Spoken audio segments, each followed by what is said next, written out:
Algumas pessoas me procuram para perguntar por que é que a Igreja Católica Apostólica Brasileira faz casamento de segunda união sem nenhum critério. Não é assim, meu irmão e irmã. A Igreja Brasileira não faz casamento de todo jeito, porque o casamento é coisa séria. Existem critérios e algumas dúvidas permeiam a cabeça das pessoas. Como, por exemplo, casamento de segunda união, a pessoa separou, arranjou outra pessoa e vai se casar na Igreja Brasileira. Não é assim. Existem critérios de acordo com o Evangelho de Jesus. O Evangelho é o Evangelho de São Mateus, capítulo 19, versículos do 3 ao versículo 12. O Evangelho começa dizendo o seguinte: e alguns fariseus aproximaram-se de Jesus para tentá-lo e perguntaram: é permitido divorciar-se da própria mulher por qualquer motivo? Olha o que perguntaram a Jesus. E Jesus respondeu: vocês não leram que desde o princípio o Criador os fez homem e mulher? Jesus cita lá no livro do Gênesis como foi que Deus assim fez, como era no princípio. Deus fez homem e Deus fez mulher. E disse: por isso o homem deixará pai e mãe e se unirá à sua mulher, e os dois serão uma só carne. Já não são dois, mas uma só carne. Portanto, o que Deus uniu, o homem não separe. Jesus deixa claro que era assim no princípio. Eles disseram: então por que Moisés mandou dar a ela a carta de divórcio e mandá-la embora?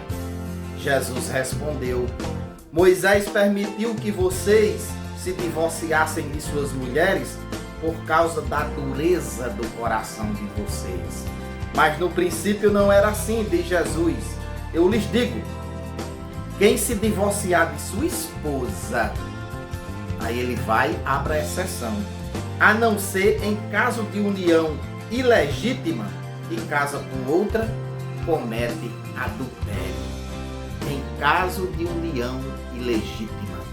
Ora, meus queridos irmãos, quantas e quantas uniões ilegítimas acontecem? E aí, respondendo à pergunta de algumas pessoas, por que a Igreja Brasileira faz casamento de segunda união? Meus irmãos, depende do caso. Cada caso é um caso. A Igreja apura, a Igreja investiga. O que Deus uniu, o homem não separe. Ninguém tem o direito de separar aquilo que Deus uniu. Jesus fala aqui em caso de união ilegítima. E como é que essa união ela pode ser ilegítima? Adultério, por exemplo. Se o casal ele se une, pode ter tido cerimônias, festas e mais festas, pode ter tido uma bênção ali naquele momento, mas se houver adultério, o casamento ele não aconteceu, ele não é legítimo. Quando o casamento é obrigado, alguém é obrigado a casar sem amar, a união está ilegítima. Quando alguém, por exemplo, diz assim: eu estou casado de segunda a sexta, mas sábado e domingo vou procurar outras mulheres. Quando o homem assim pensa, então o casamento já começou desfacelado. Então já está acontecendo o que aí? A dissolução do matrimônio. Então quando Jesus fala em união ilegítima, ele está falando do adultério, ele está falando de alguém ser casado obrigado, ele está falando de tudo aquilo que não permite o amor de Deus acontecer entre as pessoas. A moça às vezes diz assim: vou me casar que eu não aguento mais meus pais, não suporto mais meus pais, vou sair de casa. Então o casamento ele foi abençoado ali, mas foi apenas uma cerimônia.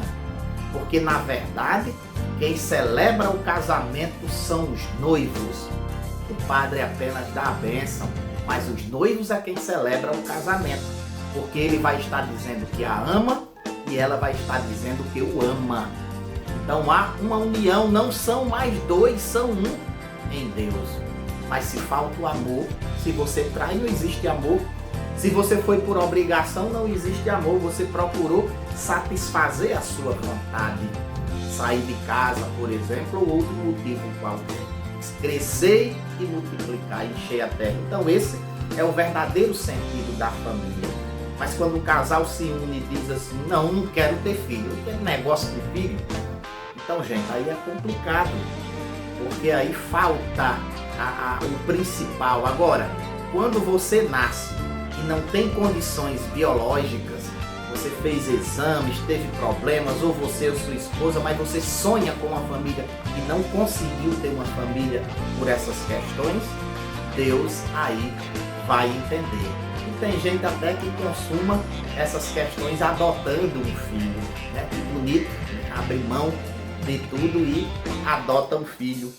Nós padres da Igreja Católica Apostólica Brasileira, nós temos a graça de termos as duas vocações. Os nossos padres, eles podem optar, eles podem ter opção. Opção por casar-se e opção por não casar-se. É opcional. Então a gente vive o matrimônio e a gente vive a vocação sacerdotal. E dando continuidade, Jesus diz, e os discípulos então se assustaram com isso e disseram o seguinte: se é assim a condição do homem em relação à mulher, então não vale a pena casar. E Jesus foi e respondeu: nem todos conseguem compreender essa realidade, mas somente aqueles a quem é concedido. De fato, há eunucos que assim nasceram do ventre materno. Há eunucos que foram feitos assim pelos homens, e há eunucos que se fizeram tais pelo reino de Deus. Mas nesse caso aí é o que Jesus diz: uns nasceram assim, outros porque os homens o fizeram, no caso dos eunucos do tempo de Jesus, e outros por causa do reino de Deus.